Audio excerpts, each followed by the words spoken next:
And the breaking news, very significant. Malaysian Air Force official telling CNN the aircraft, the Malaysia Airlines Flight 370, that Boeing 777, the transponder stopped sending messages, but for at least an hour, that plane made a U-turn, started to fly away from Vietnam back towards Malaysia.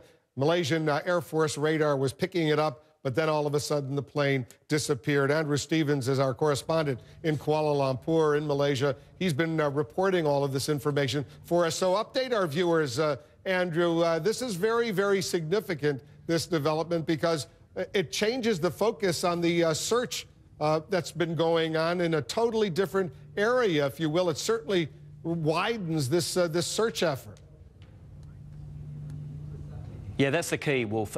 It does mean that this massive search, which is currently underway, the focus will switch very much to this area. So this is what we know has happened. This is what we're getting from the very senior person within the Malaysian Air Force. We can't name him because he's not authorised to speak to the international media, but he's confirmed this to us. What happened, we now think, is the plane took off from Kuala Lumpur. At about an hour or so into the flight, it gave its usual reading as just entering into Vietnamese airspace. The transponders on that plane, the actual equipment that is used to speak to the ground and to identify the aircraft, etc., went down. We don't know why. After it went down, a primary radar kept tracking this plane. This primary radar does not have the same level of sophistication, but it can still actually track the plane itself. And it tracked the flight back in a big U-turn back across the country of Malaysia onto the other side of the country into the Straits of Malacca.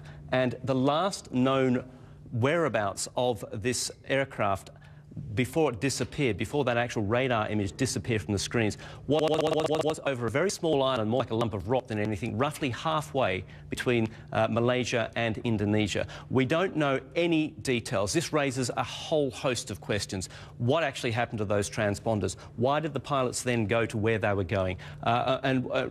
So many questions. But coming back to your point, this is a massive organisation, a massive operation now, a search operation. They have been focusing on the flight path the plane was intended to take.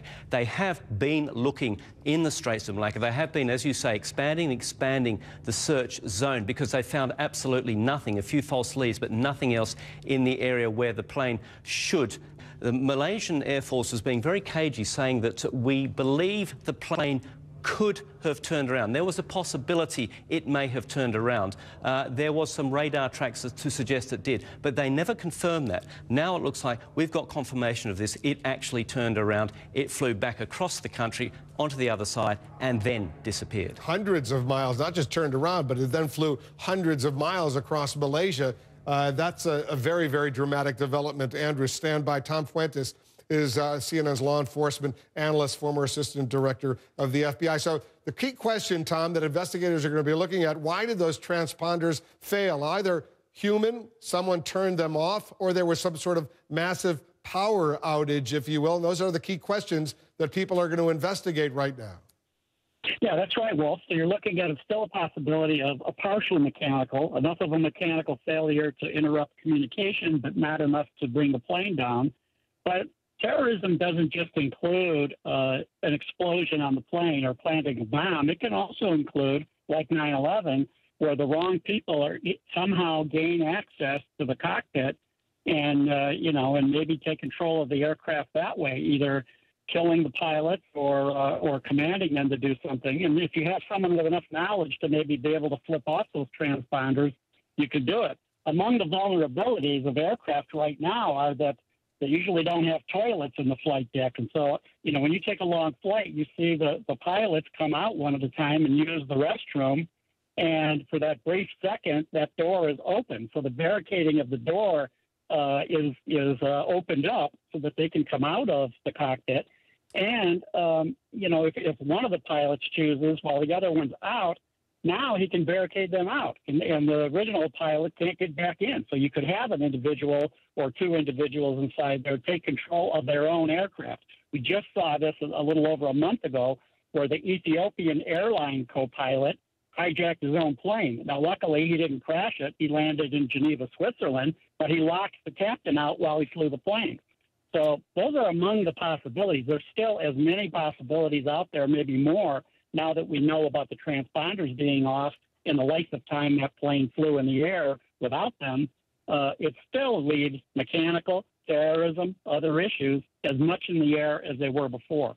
And I assume, Tom, you know a lot more about this than I do, since you've worked with Interpol, you've been involved in these kinds of international investigations. They're taking a very close look at these two Malaysian pilots, their backgrounds, their history, to see if there's anything at all suspicious.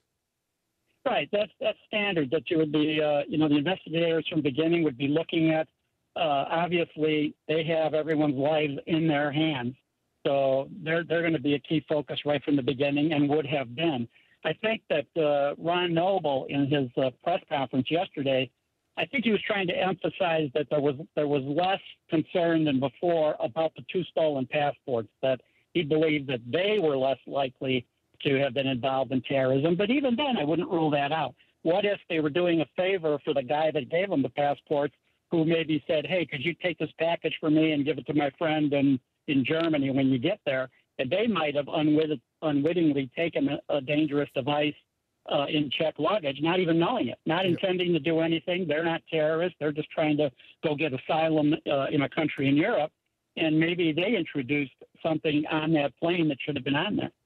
Hold on for a moment, Tom. Kit Darby is still with me, a retired United Airlines captain, instructor pilot, kitdarby.com. Kit, so give me your bottom line right now, because I can understand one transponder going, two transponders. That's pretty unusual. Electrical power going, but the plane's still flying for an hour. All of this is extraordinary. Well, to me, when one thing fails, obviously things fail. When two things fail, we usually look at the power source. So this logic leads me to thinking that perhaps there was a power problem. And then there's a backup power system. That backup power system is designed to last about an hour.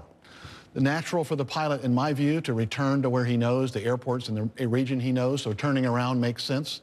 And about an hour later, the airplane could become unflyable. And that backup power source that allows it to fly for an hour, you can't communicate during that hour? It has very limited communication. But there's some communication. There should be.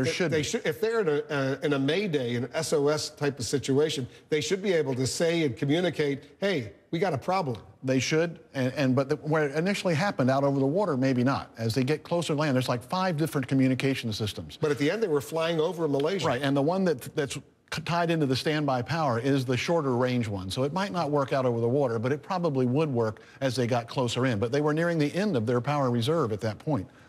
Kit Darby, lots of unanswered questions, but they're narrowing in. At least they're getting some more specifics in the Malaysian Air Force. At least this one senior official sharing some important, critically important information with all of us. Kit Darby, thanks very much for your expertise. Andrew Stevens in Kuala Lumpur, Tom Fuentes, Brian Todd, Jim Shudo, everyone has been extremely helpful in getting us a better appreciation. I'll be back later today, 5 p.m.